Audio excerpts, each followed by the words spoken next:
तिरंगा शौर्य सम्मान यात्रा में सीएम धामी हुए शामिल। पीएम मोदी और भारतीय सेना को समर्पित ये यात्रा हिंदुस्तान जिंदाबाद, वंदे मातरम और भारत माता के जय के लगे नारे।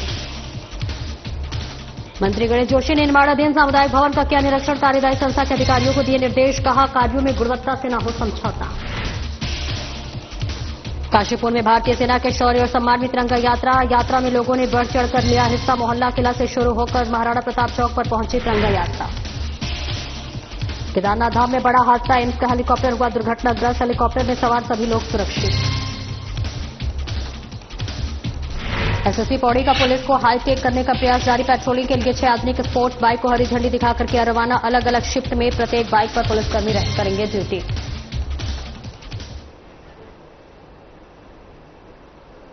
नमस्कार, स्वागत है आपका। मैं हूं आपके साथ सपना दीपक मदेशिया। बुलेटिन का आगाज करेंगे। मुख्यमंत्री पुष्कर सिंह धामी ने मुख्य सेवक सदन मुख्यमंत्री आवास में आयोजित कृषि एवं कृषक कल्याण विभाग के अंतर्गत चिन्हित पायलट परियोजना में ई-रूपी प्रणाली का शुभारंभ किया। मुख्यमंत्री धामी ने मंत्रिपरिषद द्वारा स्वीकृत नीतियों का लोकार्पण, शुभारंभ कार्यक्रम में कृषि मंत्री गणेश जोशी भी मौजूद रहे। आइए बात का सीधा रुख कराते हैं मुख्य सेवक सदन मुख्यमंत्री आवास देहरादून का, जहां कृषि मंत्री गणेश जोशी और मुख्यमंत्री पुष्कर सिंह धामी कार्यक्रम में उपस्थित प्रदेश भर से आए कृषकों को संबोधित कर रहे हैं। माननीय मुख्यमंत्री जी ने जो ई-रूपी की लॉन्चिंग यहां पर की है, और मैं देख रहा था सभी किसान भाइयों ने उनका आभार व्यक्त किया है, उसके लिए मैं माननीय मुख्यमंत्री जी में दिल की गहराइयों से आपका अभिनंदन करता हूं, आपका स्वागत करता हूं। क्योंकि राज्य बनने के बाद हमारा खेती का क्षेत्रफल घटा है 2 लाख हेक्टेयर, क्योंकि नई नई इंडस्ट्रीज यहां पर आई, इंफ्रास्ट्रक्चर तैयार हुआ। लेकिन आपके नेतृत्व में हमारा उत्पाद 3 लाख टन बढ़ा है। इसके लिए मैं आपके नेतृत्व को और अपने अधिकारी कर्मचारियों का आभार व्यक्त करता हूं कि आज जिस प्रकार की नई तकनीक का हम प्रयोग कर रहे हैं, अभी उधम सिंह नगर से जो हमारे नौजवान ड्रैगन फ्रूट के बारे में बता रहे थे, जो कीवी के बारे में बता रहे थे, मिलेट्स के बारे में बता रहे थे, तो उसने जवाब दिया, कहना सर पिछली बार इनका 9,000 टन से हमारे यहां आया था, आज हमने 14,000 टन का उठा लिया, और उसके बाद भी। तो इसका मतलब कि हमारा उत्पाद बढ़ रहा है और एप्पल के क्षेत्र में हमारे किसान बढ़ चढ़कर काम कर रहे हैं। और मुझे पूरा विश्वास है, जिस प्रकार के प्लांटेशन अब हम कर रहे हैं, पहले एक जमाना यह था कि सेब 5 साल में फल देता था, आज हम लगाते हैं M9 1 साल में फल दे रहा है। मैं अपने गांव डेडीहाट गया, जब 1 साल के बाद वहां गया तो मैं देखा कि मेरे भाई ने सेब का बगीचा लगाया। मैं बड़ा चौंका, जब वो अंदर गया तो मैंने कहा ये कब लगाया? कह रहा साहब जब आप आए थे उसके बाद हमने लगाया। तो क्या नाम है यार वो काम करता हूं, चिड्ढा, कह रहा साहब उसके लगवाए, और पहले साल जो है करीब 6.5 किलो उसमें फल था, कहने दूसरे साल में 22 किलो आएगा, फिर 24। तो हमें पूरा भरोसा है कि आपके नेतृत्व में जो हमारा सपना है कि हमने उत्पाद को हम बढ़ाएंगे, उस दिशा में बहुत सार्थक कदम होगा। और दूसरा, मैं दावे के साथ कह सकता हूं माननीय मुख्यमंत्री जी आपको, ठीक है एप्पल में क्योंकि इस प्रकार से कश्मीर में और हिमाचल में काफी अंतर है, हम तो पहुंचने का प्रयास कर रहे हैं, लेकिन कीवी के अंदर हमारा प्रदेश देश का अग्रणी राज्य होगा, यह भरोसा मैं आपको दिलाना चाहता हूं। के द्वारा प्रदेश में कृषि क्षेत्र की चिन्हित पायलट परियोजनाओं के अंतर्गत हमारे अन्नदाताओं को दी जाने वाली अनुदान राशि ई-रूपी वाउचर के माध्यम से सीधे उनके मोबाइल फोन पर उपलब्ध कराई जाएगी। इस प्रणाली के माध्यम से हमारे किसान भाइयों एवं बहन बिना किसी बिचौलियों के घर बैठे विभिन्न सरकारी योजनाओं का लाभ बहुत आसानी से उठा सकेंगे।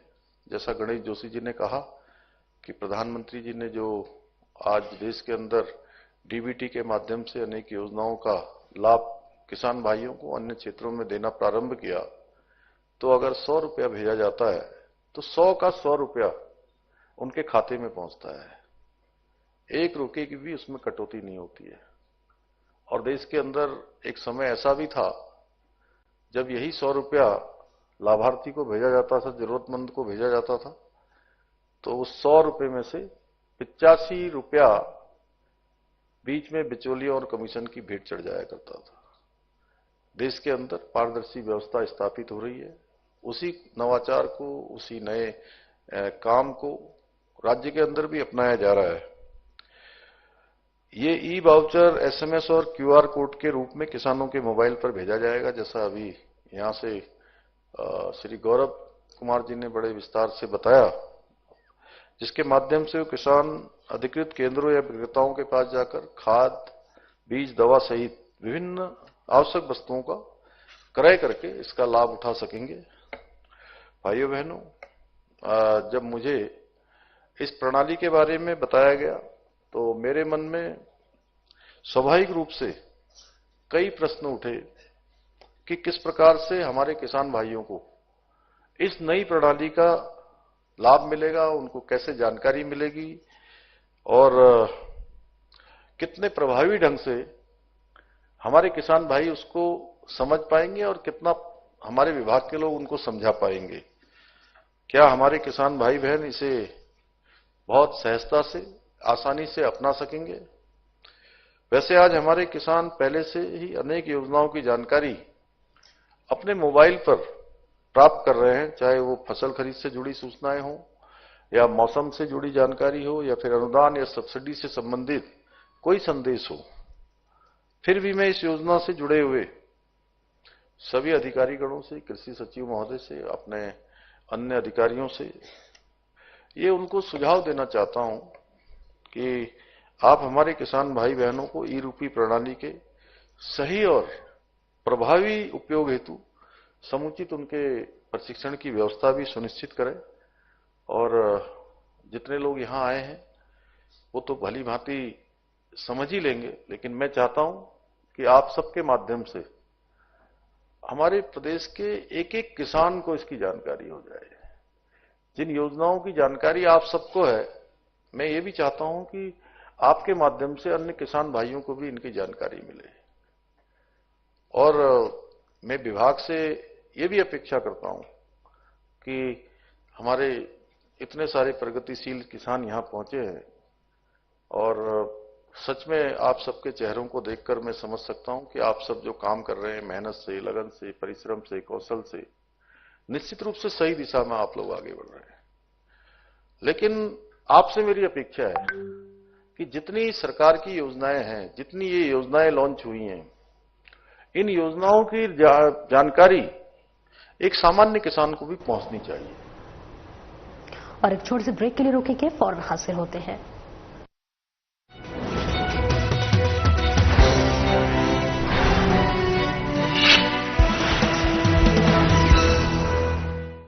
उत्तराखंड, जिसे देवभूमि कहा जाता है, अब आध्यात्मिकता और आर्थिक विकास का केंद्र बनता जा रहा है। प्रधानमंत्री नरेंद्र मोदी के विजन को साकार करते हुए उत्तराखंड सरकार ने पिछले 3 वर्षों में राज्य को एक स्पिरिचुअल हब बनाने की दिशा में ऐतिहासिक कदम उठाए हैं। ऋषिकेश को योग नगरी के रूप में नई पहचान मिली है। दुनिया भर से साधक यहां योग और ध्यान सीखने आ रहे हैं। यहाँ के आश्रम और संस्थान इसे वैश्विक योग केंद्र बना रहे हैं। केदारनाथ और बद्रीनाथ धाम के पुनर्निर्माण से न सिर्फ श्रद्धालुओं को सुविधाएं मिल रही हैं, बल्कि स्थानीय रोजगार के अवसर भी बढ़े हैं। पर्यटन में भारी वृद्धि देखी गई है, जिससे राज्य की अर्थव्यवस्था को नया बल मिला है। अब सरकार हरिद्वार और ऋषिकेश में गंगा कॉरिडोर विकसित कर रही है, जो भारत और दुनिया के आध्यात्मिक यात्रियों के लिए एक अद्वितीय अनुभव लेकर आएगा। ये प्रोजेक्ट गंगा के किनारों पर एक नया धार्मिक और सांस्कृतिक केंद्र विकसित करेगा। 4 धाम यात्रा को सुगम बनाने के लिए सड़कों का चौड़ीकरण, हेली सेवाओं का विस्तार और डिजिटल सुविधा केंद्र स्थापित किए गए हैं। जिससे लाखों श्रद्धालु बिना किसी परेशानी के यात्रा कर पा रहे हैं। उत्तराखंड अब आध्यात्मिकता और विकास का संगम बन रहा है। हम देवभूमि को विश्व भर में एक नई पहचान दिलाने के लिए प्रतिबद्ध हैं। उत्तराखंड अब सिर्फ देवभूमि ही नहीं, बल्कि विश्व आध्यात्मिक केंद्र बनने की ओर तेजी से अग्रसर है। योग, ध्यान, पर्यटन और विकास के इस नए युग में देवभूमि नए आयाम छू रही है। देवभूमि आध्यात्म और आर्थिक प्रगति की नई राह।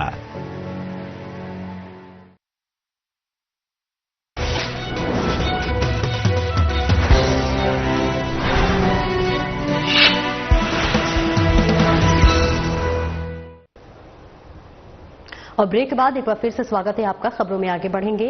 कैबिनेट मंत्री गणेश जोशी ने देहरादून के पुरकुल गांव का दौरा कर मसूरी देहरादून विकास प्राधिकरण की अवस्थापना मद से स्वीकृत लगभग 3 करोड़ रुपए की लागत से निर्माणाधीन सामुदायिक भवन का निरीक्षण किया। निरीक्षण के दौरान मंत्री जोशी ने कार्यदायी संस्था के अधिकारियों को निर्देश दिए कि निर्माण कार्यों में गुणवत्ता से कोई भी समझौता न हो और निर्माण कार्य को तय समय सीमा के भीतर पूर्ण किया जाए। उन्होंने स्थानीय नागरिकों से भी संवाद कर उसकी अपेक्षाओं को जरूरतों की जानकारी ली। कैबिनेट मंत्री गणेश जोशी ने कहा कि हाल ही में गढ़ी कैंट क्षेत्र में एक भव्य सामुदायिक भवन का लोकार्पण कर जनता को समर्पित किया गया है, जो कि क्षेत्रवासियों के लिए अत्यंत लाभकारी सिद्ध हो रहा है। उन्होंने विश्वास जताया है कि पुरकुल गांव में बन रहा यह सामुदायिक भवन भी स्थानीय लोगों के लिए विवाह समारोह, सांस्कृतिक कार्यक्रमों और अन्य सामाजिक गतिविधियों के आयोजन के लिए एक महत्वपूर्ण केंद्र बनेगा। उन्होंने आगे कहा कि प्रधानमंत्री नरेंद्र मोदी के कुशल मार्गदर्शन और मुख्यमंत्री पुष्कर सिंह धामी के नेतृत्व में राज्य सरकार जनता की सरकार, राज्य जनता के द्वार के मंत्र के साथ ही कार्य कर रही है। उन्होंने कहा कि सरकार का उद्देश्य है कि प्रत्येक व्यक्ति तक विकास की रोशनी पहुंचे और जनता को मूलभूत सुविधाएं सुगमता से उपलब्ध हो सके। इस दिशा में राज्य सरकार निरंतर प्रयासरत है।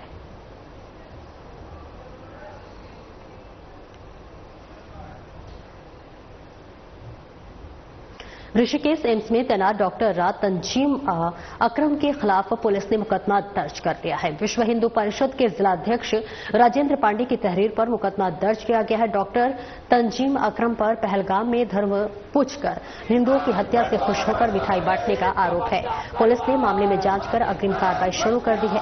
आपको बता दें कि डॉक्टर तंजीम अकरम के खिलाफ कुछ दिन पहले हिंदू संगठनों ने एम्स के गेट पर नारेबाजी करते हुए प्रदर्शन किया था और एम्स प्रशासन की डॉक्टर तंजीम अकरम को बर्खास्त करने की मांग की थी। और उस दौरान विश्व हिंदू परिषद और बजरंग दल के सदस्यों ने डॉक्टर पर जल्द ही कार्रवाई नहीं होने पर उग्र आंदोलन करने की चेतावनी भी दी थी। मामले में विश्व हिंदू परिषद के जिलाध्यक्ष राजेंद्र पांडे, बजरंग दल के विभाग संयोजक नरेश ओनग्याल, पुरुषोत्तम कोठारी, अजय व्यास, चंडी प्रसाद भट्ट और ऋषि नौटियाल ने मिलकर पुलिस को कार्रवाई के लिए तहरीर भी दी थी। अब जाकर पुलिस ने मामले में एक्शन लिया है और डॉक्टर तंजीम अकरम के खिलाफ मुकदमा दर्ज कर अपनी जांच और अग्रिम कार्रवाई शुरू की है। तहरीर में डॉक्टर तंजीम अकरम पर आरोप है कि उसने 22 अप्रैल को पहलगाम में धर्म पूछकर हिंदुओं की हत्या से खुश होकर मिठाई बांटी है और पूछे जाने पर मिठाई बांटने की वजह रमजान की खुशी को बताया है, जबकि रमजान काफी पहले बीत चुका था।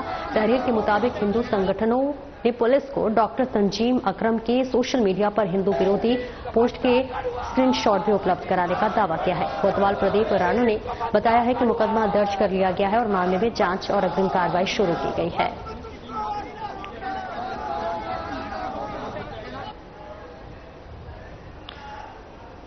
और वहीं नगर पालिका प्रशासन और पुलिस टीम ने रानीखेत रोड एरिया में सत्यापन और अतिक्रमण हटाओ अभियान चलाया। इस दौरान संयुक्त टीम ने अतिक्रमण हटाओ अभियान में रानीखेत रोड से 20 अस्थायी अतिक्रमण हटाए। अभियान में नगर पालिका ने 2 चालान किए, जिसमें से 400 रुपए की धनराशि जमा की गई।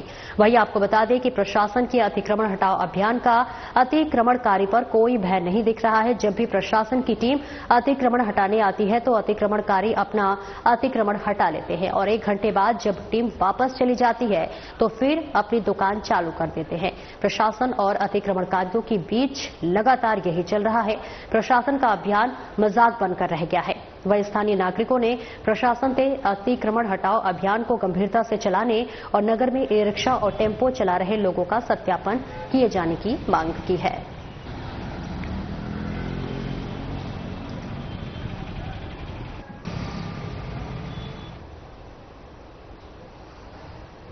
और आगे बढ़ेंगे। काशीपुर में ऑपरेशन सिंदूर में अभूतपूर्व सफलता और भारतीय सेना के शौर्य और सम्मान में तिरंगा शौर्य सम्मान यात्रा का भव्य आयोजन किया गया। इस मौके पर काशीपुर की धरती पर राष्ट्रभक्ति और एकता का आदित्य संगम भी देखने को मिला। शौर्य सम्मान यात्रा सभी धर्मों के साथ साथ सभी राजनीतिक पार्टी और समाज के सभी वर्गों लोगों ने बढ़ चढ़कर हिस्सा लिया।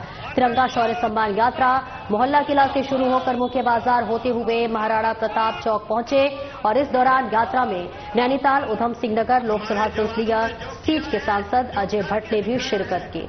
इस दौरान उन्होंने कहा कि देश के यशस्वी प्रधानमंत्री नरेंद्र मोदी के नेतृत्व में भारतीय सेना के सशस्त्र बलों ने जो अदम्य साहस और शौर्य का प्रदर्शन किया है, ये दुश्मन को बताने के लिए काफी है। भारत की तरफ को दृष्टि रखने वालों का ऐसा ही अंजाम होगा। हम अपनी सेना को सैल्यूट करते हैं। हमारी बहनों का सिंदूर उजाड़ा था, सेना ने जो काम करके दिखाया और देश के प्रधानमंत्री ने जो बात कही थी कि आतंकवाद को मिट्टी में मिला देंगे और पूरी तरह से हमारी सेना ने मिट्टी में मिलाया है। और कभी हमने किसी देश के ऊपर आक्रमण नहीं किया है, हमने सिर्फ आतंकवाद के ऊपर आक्रमण किया है। हम विस्तारवादी नीति पर भी नहीं चले हैं। हमारी नीति विश्व बंधुत्व की है, उस पर हम परिवार कुटुंबकम जो हमारी थ्योरी है उसी पर हम चल रहे हैं। तो जो पूरे विश्व को अपना हम परिवार मानते हैं उस पर ही हम आज तक चल रहे हैं, वसुधैव कुटुंबकम। वो थ्योरी से हम हिले नहीं हैं। लेकिन आतंकवाद मानव मात्र के लिए दुश्मन है, मानव मात्र का दुश्मन है, पूरे राष्ट्र नहीं बल्कि विश्व का दुश्मन है। इसलिए पूरे विश्व के लोग आज भारत के साथ आगे हैं। इसीलिए जो तिरंगा यात्रा निकल रही है, हर जाति, हर धर्म, हर वर्ग, हर पार्टी का व्यक्ति आज इसमें आ रहा है, खुल के आ रहा है। और जो हमारे वीर जवानों ने किया है उसको सब सैल्यूट कर रहे हैं और सबने सराहा है, देश सराह रहा है। एसएसपी पौड़ी लोकेश्वर सिंह ने क्राइम मीटिंग में अपने कड़े तेवर दिखाए हैं। क्राइम का फीडबैक लेने के दौरान वे कभी नरम तो कभी सख्त दिखाई देते हैं। आपको बता दें कि पुलिस कप्तान लोकेश्वर सिंह ने अप्रैल महीने में उत्कृष्ट ड्यूटी करने वाले 12 पुलिसकर्मियों को एम्प्लॉय ऑफ द मंथ का पुरस्कार और प्रशस्ति पत्र दिया है। प्रशस्ति पत्र मिलने पर पुलिसकर्मी काफी खुश है और ऐसे में उन्होंने एसएसपी को भरोसा दिलाया है कि भविष्य में वह उत्कृष्ट ड्यूटी कर इस प्रशस्ति पत्र को दोबारा से लेने का काम करेंगे। क्राइम मीटिंग में उन्होंने अप्रैल महीने में हुए अपराधों और अपराधों के संबंध में लिए गए एक्शन के बारे में फीडबैक लिया। जिन अपराधों पर अभी तक कोई भी कार्रवाई नहीं हुई है उन पर एक्शन लेते हुए जल्दी ही खुलासा करने के निर्देश दिए हैं। एसएसपी ने बताया है कि मुख्यालय स्तर से चलाए जा रहे अभियानों में पुलिस ने बेहतर काम किया है, इसलिए उनकी हौसला अफजाई के लिए प्रशस्ति पत्र दिए गए हैं। सभी पुलिसकर्मियों को 4 धाम यात्रा की दृष्टि से अपनी ड्यूटी ईमानदारी से करने के लिए निर्देशित किया गया है। लापरवाही मिलने पर एक्शन की चेतावनी दी गई है।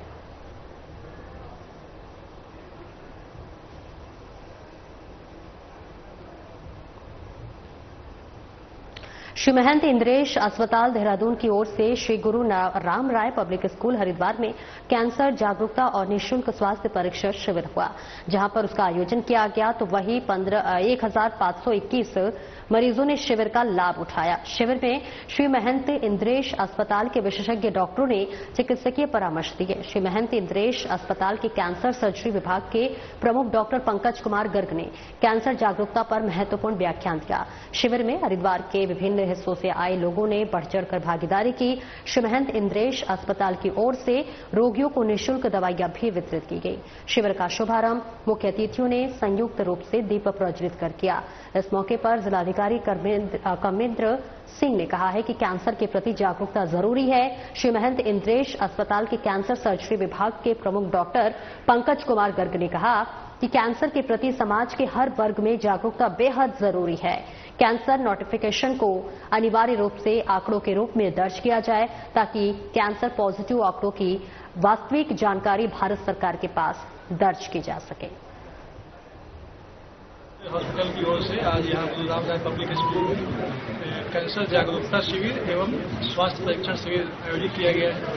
मैं इसके लिए सबसे पहले महंत इंद्रेश हॉस्पिटल के प्रबंध तंत्र को, आदरणीय महाराज जी को बहुत बहुत बधाई देता हूँ जो आपने हरिद्वार के इस स्थान को चुना है। निश्चित तौर पे इसको विद्यालय में चुनने का लाभ श्री मेडिकल इंटरेज हॉस्पिटल की तरफ से जो आज में कैंप लगाया गया है, अच्छी बात यह है कि जो कैंसर से रिलेटेड जानकारी दी गई बच्चों को दी गई, क्योंकि बच्चे आज हमारा आने वाला भविष्य है और बच्चे इस तरह से व्यवहार करते हैं घर में कि वो अगर घर में जैसे हमारे बड़े बीड़ी सिगरेट या किसी भी पान। और वहीं हल्द्वानी में तिरंगा शौर्य सम्मान यात्रा निकाली गई, जिसमें मुख्यमंत्री पुष्कर सिंह धामी भी शामिल हुए हैं। जी हां, आपको बताते चले कि जहां तिरंगा यात्रा बीजेपी की तरफ से तमाम राज्यों में निकाली जा रही है, उसके तहत ही हल्द्वानी में भी निकाली गई यात्रा में जन समूह भी उमड़ा हुआ है। पीएम मोदी और भारतीय सेना को यह यात्रा समर्पित है और ऐसे में ऑपरेशन सिंदूर की सफलता पर जनता में खासा उत्साह दिख रहा है, गर्व दिख रहा है। हिंदुस्तान जिंदाबाद, वंदे मातरम और भारत माता की जय के नारे लगाए जा रहे हैं इस यात्रा में। और ऐसे में सीएम धामी ने ऑपरेशन सिंदूर की सफलता की जनता को बधाई दी है। ऑपरेशन सिंदूर में भाग लेने वाले वीर सैनिकों, वायुसेना, नौसेना और सभी सुरक्षा बलों को नमन किया। पीएम मोदी के मजबूत नेतृत्व में भारत आतंकवाद के खिलाफ निर्णायक कार्रवाई करने में सक्षम है। सीएम ने कहा, ऑपरेशन सिंदूर की सफलता पर देश भर में शौर्य सम्मान यात्रा का आयोजन किया जा रहा है और ऐसे में ये मात्र एक यात्रा नहीं बल्कि भारतीय सेना के अदम्य साहस, शौर्य और पराक्रम को नमन करने का अवसर है। हम आतंकिस्तान को मुंहतोड़ जवाब देने के लिए हमेशा तैयार हैं। पूरा भारत एकता के साथ आतंकवाद के खिलाफ एकजुट होकर खड़ा है। ऑपरेशन सिंदूर की सफलता ने प्रत्येक भारतवासी का सीना गर्व से चौड़ा किया और ऐसे में भारत पहले किसी को छेड़ता नहीं, यदि कोई छेड़ता है तो उसे छोड़ता नहीं। उत्तराखंड देवभूमि के साथ वीरभूमि भी है। उत्तराखंड के हर घर में है सैनिक। देशभक्ति से बड़ी कोई भक्ति नहीं, सीएम धामी ने कहा।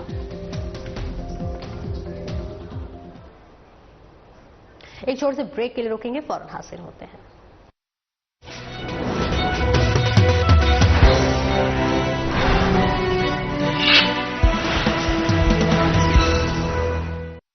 उत्तराखंड सरकार ने बीते 3 वर्षों में राष्ट्रीय शहरी आजीविका मिशन, प्रधानमंत्री स्वनिधि योजना, प्रधानमंत्री आवास योजना जैसी योजनाओं को सफलतापूर्वक लागू किया है। इन योजनाओं के माध्यम से शहरी गरीबों को रोजगार, वित्तीय सहायता और आवासीय सुविधाएं प्रदान की गई हैं, जिससे उनकी आजीविका बेहतर हुई है।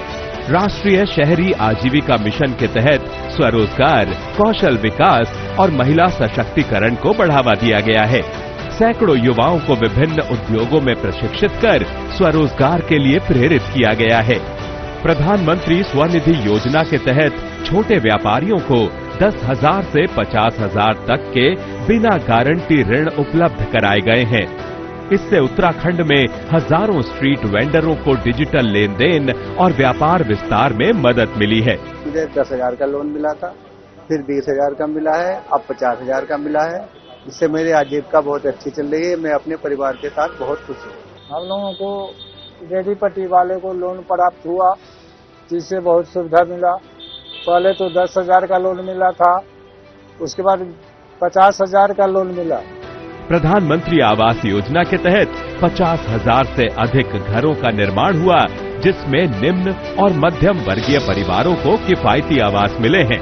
स्मार्ट सिटी योजनाओं के तहत शहरी बुनियादी ढांचे को भी सुदृढ़ किया गया है। उत्तराखंड सरकार शहरी विकास को सिर्फ बिल्डिंग और सड़क निर्माण तक सीमित नहीं रख रही, बल्कि आम नागरिकों की आजीविका को भी मजबूत बना रही है। आने वाले वर्षों में ये योजनाएं आर्थिक समृद्धि, आत्मनिर्भरता और स्वच्छ हरित शहरी जीवन की नई मिसाल पेश करेंगी। आत्मनिर्भर शहर, सशक्त उत्तराखंड, विकास की नई उड़ान।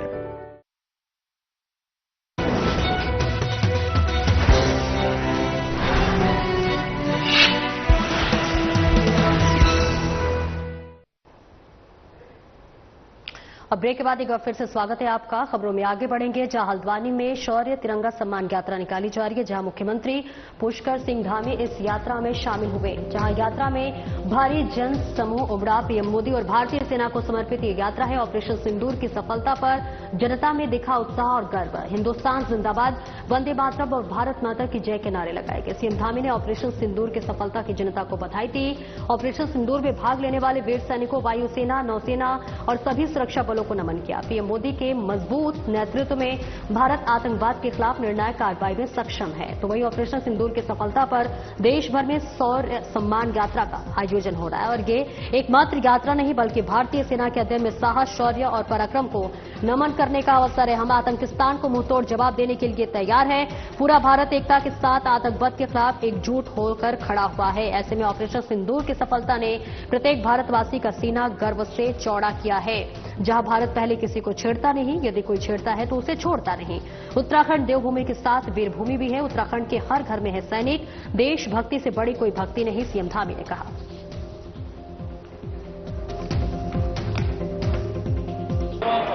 आप सभी को ऑपरेशन सिंदूर की सफलता की आप सभी को बधाई देता हूं तथा भारत के जवानों का, भारत की सेना का, हमारे सभी सशस्त्र बलों का, वायुसेना, थल सेना, जल सेना, बीएसएफ, आईटीबीपी और जो भी सशस्त्र बल भारत की ओर से दुश्मनों को मुंहतोड़ जवाब देने का काम कर रहे थे, उन सबका देवभूमि उत्तराखंड के मुख्य सेवक के रूप में आप सबकी तरफ से अभिनंदन वीर जवानों का करता हूं। मैंने ही कहा था कि हम इन दुश्मनों को मिट्टी में मिला देंगे।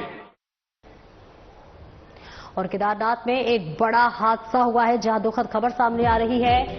एम्स हॉस्पिटल का हेली हुआ दुर्घटनाग्रस्त। ऋषिकेश से केदारनाथ मरीज को लेने गया था हेलीकॉप्टर और डिसबैलेंस होने की वजह से हेलीकॉप्टर की करनी पड़ी थी हार्ड लैंडिंग। हेलीकॉप्टर का पीछे का हिस्सा क्षतिग्रस्त हुआ। हेलीकॉप्टर में पायलट सहित 3 लोग थे सवार। तीनों लोगों में 2 एम्स के डॉक्टर भी शामिल थे। सभी पूरी तरह सुरक्षित हैं।